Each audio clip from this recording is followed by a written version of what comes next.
شروع کرتی ہوں اللہ تعالیٰ کے نام سے جو بڑا مہربان نہایت رحم کرنے والا ہے۔ اور جب موسیٰ علیہ السلام نے اپنی قوم کے لیے پانی مانگا تو ہم نے کہا اپنی لاٹھی پتھر پر مارو جس سے 12 چشمے پھوٹ نکلے، اور ہر گروہ نے اپنا چشمہ پہچان لیا، اور ہم نے کہہ دیا کہ اللہ تعالیٰ کا رزق کھاؤ پیو اور زمین میں فساد نہ کرتے پھرو۔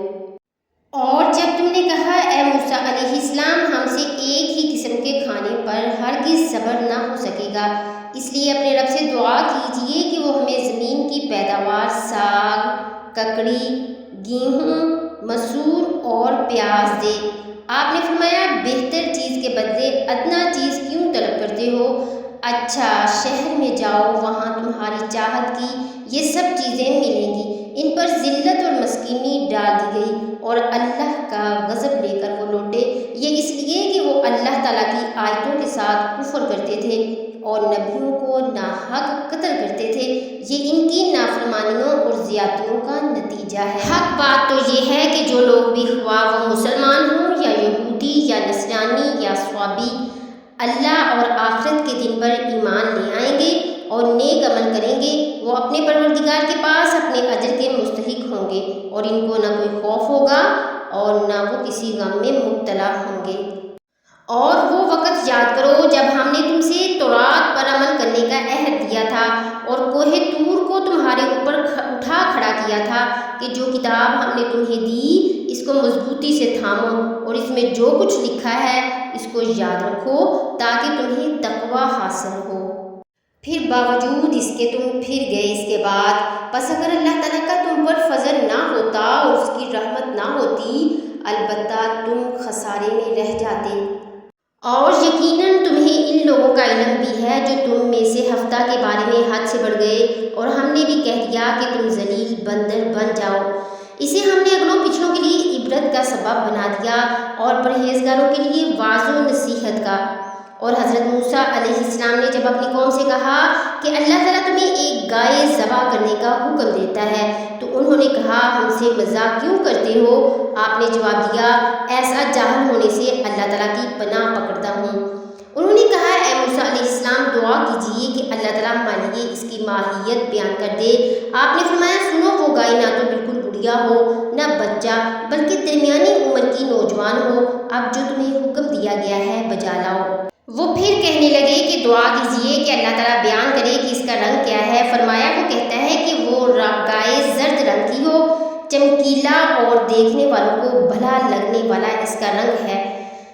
وہ کہنے لگے اپنے رب سے اور دعا کیجئے کہ ہمیں اس کی مزید ماہیت بتلائے، اس قسم کی گائے تو بہت ہیں پتہ نہیں چلتا، اگر اللہ نے چاہا تو ہم ہدایت والے ہو جائیں گے۔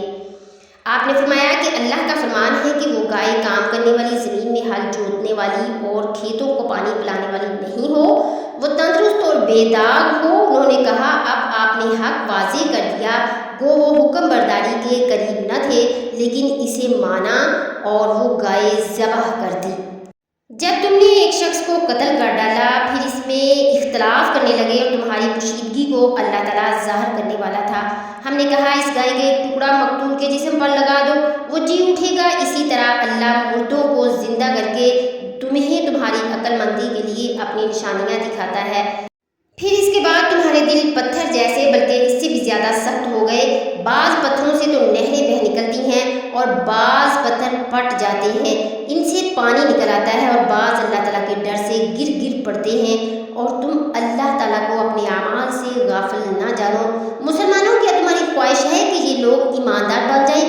حالانکہ ان میں سے ایسے لوگ بھی ہیں جو کلام اللہ کو سن کر عقل و علم والے ہوتے ہوئے پھر بھی بدل ڈالا کرتے ہیں۔ جب ایمان والوں سے ملتے ہیں تو اپنی ایمانداری ظاہر کرتے ہیں، اور جب آپس میں ملتے ہیں تو کہتے ہیں کہ مسلمانوں کو کیوں وہ باتیں پہنچاتے ہو جو اللہ تعالیٰ نے تمہیں سکھائی ہیں؟ کیا جانتے نہیں یہ تو اللہ تعالیٰ کے پاس تم پر ان کی حجت ہو جائے گی؟ کیا یہ نہیں جانتے کہ اللہ تعالیٰ ان کی پوشیدگی اور ظاہرداری سب کو جانتا ہے؟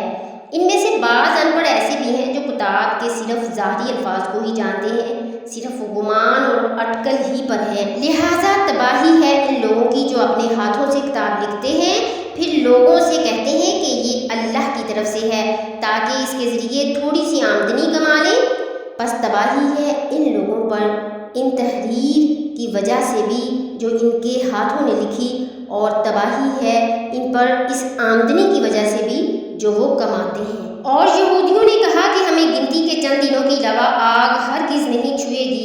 آپ ان سے کہیے کہ کیا تم نے اللہ کی طرف سے کوئی عہد لے رکھا ہے جس کی بنا پر وہ اپنے عہد کی خلاف ورزی نہیں کر سکتا، یا تم اللہ کے ذمے وہ بات لگا رہے ہو جس کا تمہیں کچھ پتہ ہی نہیں؟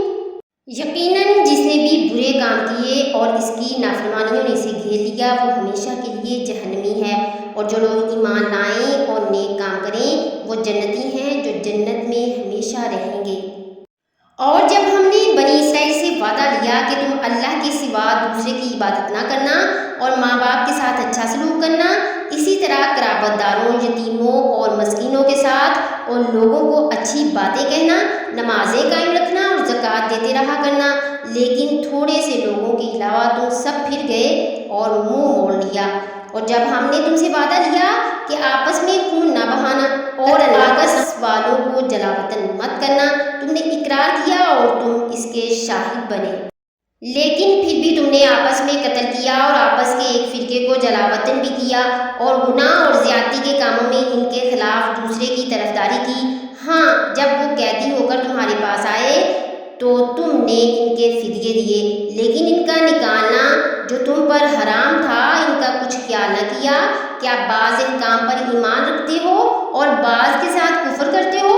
تم میں سے جو بھی ایسا کرے اس کی سزا اس کے سوا کیا ہو کہ دنیا میں رسوائی اور قیامت کے دن سخت عذاب کی مار ہو، اور اللہ تعالیٰ تمہارے اعمال سے بے خبر نہیں ہے۔